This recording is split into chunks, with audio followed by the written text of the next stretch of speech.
What is good, everybody on YouTube? It is your boy Forrest Riperton back at it again with another Get Dig. What is poppin', everybody on YouTube? How's y'all feeling today? I haven't been outside today. I've been looking on Twitter, and they said it feel good outside. But I probably don't go outside today. But I haven't been skating in I really need to go skateboarding. I haven't been skating in 3 days, I think. The last time I skated was that video when I was out with my friends and stuff. So I need to go skate before my mechanics start getting off. But today, I wanted to talk to you guys about how to start a clothing line or clothing brand. A lot of people think that my Happily Happy Me and stuff like that is like an actual clothing brand, but like I have expressed to you guys, it's just like a creative outlet. So it's like things that I just do and put onto clothes because I just want people to be able to wear it and feel a part of things, and it's a way for me to express my feelings and things that's going on in my head as well. So it's not really, I wouldn't consider it a clothing brand, because what I consider a clothing brand for me is actually cut and sew pieces, not really just putting screen printing just random stuff on there. I mean, to certain people that is like a clothing brand. If you want to do that, I'm saying more power to you. But to me, for me to call something a clothing brand of my own, it would have to be more of like a cut and sew. I'm starting from scratch, and I'm using different materials and things like that. I don't want to just screen print something or just spray paint something on there for me to consider it a clothing brand. But like I said, everything is subjective to everybody else. So if you feel like that's what your clothing brand is, that's what you can do, whatever you want to do. This is just how I feel about my stuff personally. But I've had many people ask me, how do you start a clothing brand? Like, how do you even start? And I feel like the first thing that you have to do when it comes to a clothing brand is have an idea or a purpose. I feel like a lot of people start clothing brands and things like that only because they want money or they feel like it's the cool thing to do. So yeah, I feel like those things like that, if you're starting it or trying to start a clothing brand or whatever you want to call it, just for money, it's not going to last long. It's pointless for you to really do it. I feel like you have to have a purpose. What is your purpose? What is the message that you're trying to give out to everybody? What are you trying to portray? When you're doing it, what kind of community are you trying to build? So I feel like you have to sit down and actually think, what am I adding to the culture, or what am I adding to help somebody else? What community am I trying to build? What kind of people am I trying to bring together? What kind of topics am I trying to discussions am I trying to bring up and things like that? I feel like that is the first step that you should start with before you even start doing designs and all that other stuff. I feel like this is the bread of the sandwich. I just feel like once you have that, what is the purpose of it? What are you trying to portray? I feel like that once you lay that down, everything else starts to come in easier, because it's all right, I know I'm doing this for a purpose. So what ideas can I put together to implement that purpose, to show that idea to the masses? So I feel like you should just start off with a why. So I know you guys have heard this a lot, before you do anything or when you're doing anything, always focus on the why. So focus on the why of your product, of your brand and things like that, and it'll help everything just flow better. Because with mine, with the Happily Happy Me thing, with the I'm Happy I Promise, I thought of an idea of, I want people to express themselves more than just, you know what I'm saying, telling somebody if don't judge a book by its cover type thing. So just because I look sad or just because I look happy, there's more things deeper inside. So I feel like that helped me find the sad face, and then the I'm happy I promise, all that stuff started to flow in once I thought of my why. So I feel like you should start off with your why, very, very, very, very first thing that you start off with. Another thing that I feel like you should do is, with me, I just feel like I'm no expert at this, so I don't want anybody to, I should have said this in the beginning of the video, but I don't want nobody to think that I'm just an expert at this or everything I say is right,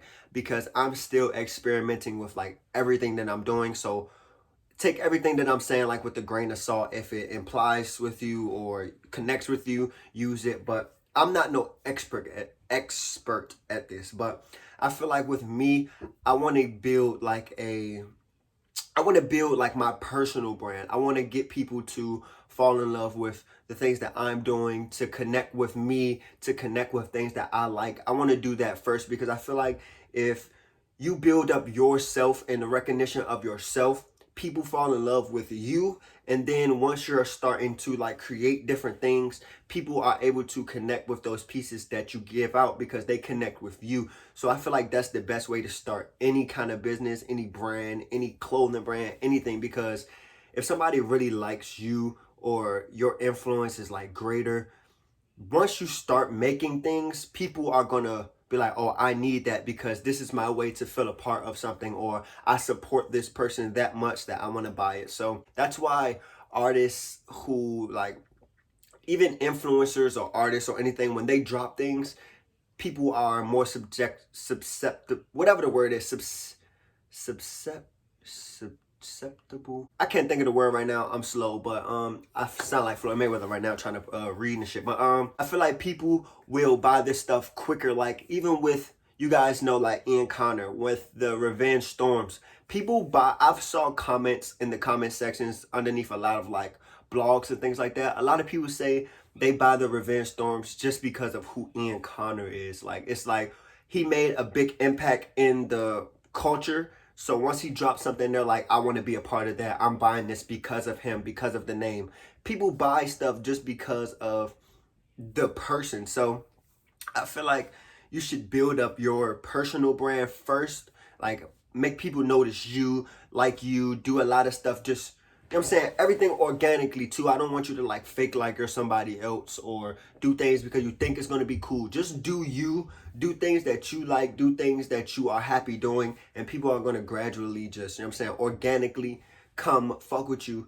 And then once you actually drop something, make sure it's of quality, of purpose, and then people are going to be a part of it. I feel like some people abuse this method because they build up their brand, their personal brand, and then they drop like half-ass stuff or stuff that just is bullshit because they just know people are going to buy anything. So don't do that. I don't want you to abuse that part because it's easily, people are easily abusing their influence. So I just want you to be organic, true to yourself, just true. I want everything to be all you. Don't fake like you're something and all that there. So I just feel like building up your personal brand is a big must for me personally. I like to build up things around me, so then when I do drop something, it's easier. Some brands, they don't really build up a personal brand. They just, you know what I'm saying, they want the more of the focus to be on the pieces that they're making. They want more focus on the actual art and less on them because they don't like being in front of the camera. They don't like being the face of things. And I understand that because that is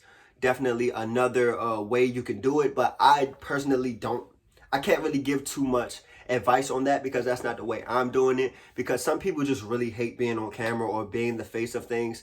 They want the art to speak for itself. But me having like a lot of personality and love showing my personality, I like doing it this way because once I do this, then I'm able to be like, all right, y'all, so y'all fuck with me. Look what I just made. You know what I'm saying? Let me know if y'all fuck with that. So that's why I can speak on this part. I can't really speak on that part, but that's definitely another way you can do it. You could just let the art speak for itself. But I mean, with me, I feel like I let my personality speak, and then if I make something, I let the art speak for itself. So it's kind of like a best of both worlds because people want something and someone that they can relate to. If they see the art, of course they'll relate to the art, and that's the artist's way of like introducing them and letting them into their life. But I don't know. I just do things differently from that way. I like being in front of the camera and stuff like that. I feel like building your personal brand and then starting to make things is another way that you can start a clothing brand.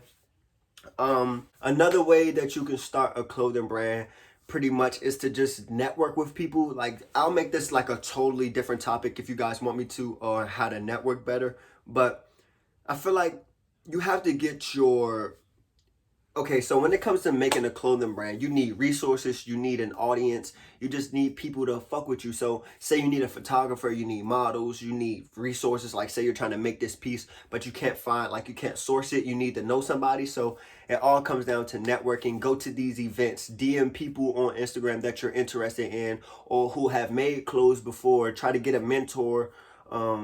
Just do a bunch of things to where you can grab different ideas and different people that can do things for you that you can't do on your own. Because more like overall, you can't do all this stuff by yourself. Like, I know a lot of people be like, well, you can do it on your own, but it comes to a point where you're going to need to source different people. You're going to need to source different things that you aren't going to be able to do yourself. And then if you want your brand to be bigger, you're definitely going to need a team. You're not going to be able to do it on your own. So networking plays a big part because you need to find people who can graphic design. You might need models. You might need a photographer. You might need a videographer. You might need to source different swatches for your like clothes. You might need different. You're going to need a lot of things that you're not going to be able to just go make and do yourself. So networking plays a big part. So I know us introverts, a lot of us are introverts, so I definitely might make another video on that, to how introverts can get better at networking.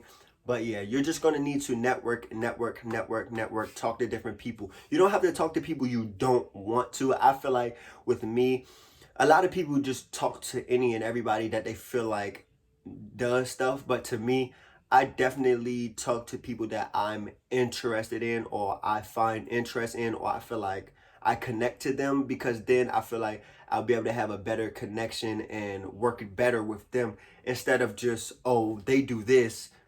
I don't know that much about them, but I'm just going to DM them or talk to them. I don't know if that relationship is going to be good. So if I connect to people, I network with them. I DM those people, and it works better that way, because now everything is organic. I'm all about just being organic and not forcing anything.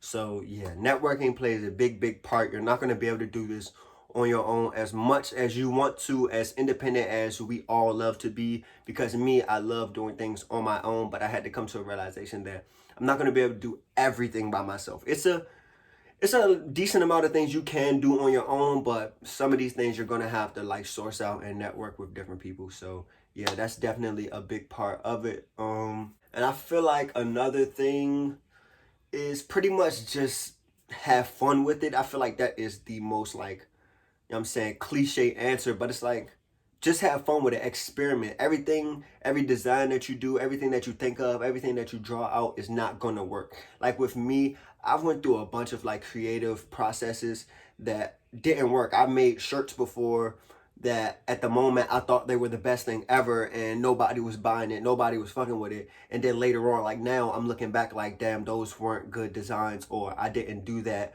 right, or I was in it for the wrong purposes. So not everything is going to hit, not everything is going to make you money, not everybody's going to like everything that you do. So just have fun with it, enjoy it.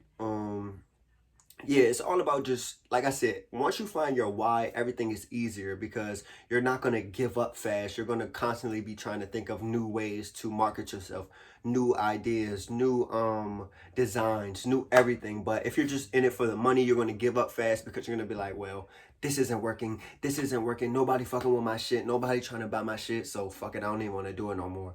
But if you're in it for like a real reason, you're trying to actually impact the world, it's gonna be like easier for you to be like, all right, well, that didn't work. Let me see how I can finesse this and do this better. Or what did I do wrong last time? What can I do better this time? What did I do right that I should keep doing? Like, it's all a process. It's all trial and error. So you're never gonna always, you know what I'm saying? Everybody isn't gonna always like everything that you do. You're not gonna always like everything that you do, but it's good that you get those ideas out and be like, all right, this is what I like. This is what I don't like. This is what the people like. This is what they don't like. It's all of like, your feedback. You're getting feedback as you go, so that helps. So have fun doing what you're doing, network a lot, really find your why when you're making clothes. And yeah, like I said, I'm not no expert at this. I've sold a couple pieces like hats, sweaters, bags, pants. I've sold a bunch of pieces. I feel like mostly because I built my personal brand, and then I made some cool designs that people were able to relate to and fuck with. So I feel like I've done it a decent amount. I haven't done it the best I could, but like I said, it's not a clothing brand, so I haven't given it the like ultimate like package that it needs to do. I just been like, look, I'm gonna make some things. If you fuck with it, you fuck with it. If you don't, you don't. I'm just doing this to just get it out. If nobody buys it, I got the idea out. But I don't know if I'm going to make my own clothing brand or not. I'm really not sure. I'm still trying to, you know what I'm saying, think about it. You guys know I want my own thrift store. That's the ultimate goal. So that's what I'm more focused on right now. And if I run across something else, then I'll run across it. But yeah, I hope some of this stuff was helpful. If it wasn't, I'm sorry. I told you guys I'm not an expert, but yeah, if you want to make a clothing brand, just do the stuff. Don't overthink. Like a lot of people overthink and be like, oh, what if nobody fuck with it? Da, da, da, da, da. If nobody fucks with it, they don't fuck with it. It's not gonna be for everybody. Or if they not fucking with it, look at it and be like, all right, let me see why they're not fucking with it. Maybe there is a reason. Don't always be like, oh, they just not on the wave yet. Sometimes that is true. Sometimes you just need to do something different. You know what I'm saying? It's okay to look at your work and be like, maybe I do need to tweak it a little bit. But yeah, it's always about how you feel. At the end of the day, it's how you feel about it. And if you feel good about it, then do the shit.